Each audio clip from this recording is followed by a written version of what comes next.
எவர் இந்த ருண விமோச்சன ஸ்தோத்திரத்தை நித்தமும் பாராயணம் செய்கிறாரோ அவர் விரைவில் கடனிலிருந்து விடுபட்டு செல்வத்தை அடைவார். தேவர்களின் காரியங்களை நிறைவேற்றுவதற்காகவும் இரணியக சிபுவின் சபையிலிருந்த தூணிலிருந்து வெளிப்பட்டவருமான மகாவீரராகிய ஸ்ரீ நரசிம்மரை எனது கடன்களிலிருந்து விடுதலை பெற வேண்டி வணங்குகிறேன்.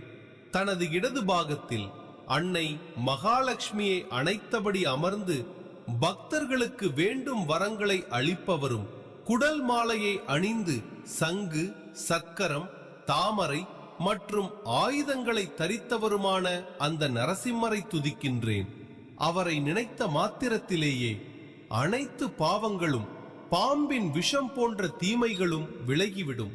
தனது சிம்ம கர்ஜனையால் திசைகளில் உள்ள யானைகளையே நடுங்கச் செய்து பக்தர்களின் பயத்தை போக்குபவர் அவர்.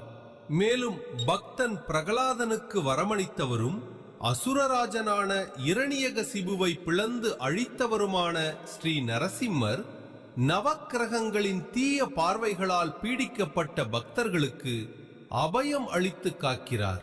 வேதம், வேதாந்தம் மற்றும் யஜ்ஞங்களுக்கு அதிபதியாகவும் பிரம்மா மற்றும் ருத்திரன் ஆகியோரால் வணங்கப்படுபவருமான அந்த மகாவீர நரசிம்மரை எனது வாழ்வின் அனைத்து விதமான கடன்களும், பணக்கடன், பாவக்கடன் தீர வேண்டி மீண்டும் மீண்டும் வணங்குகிறேன்.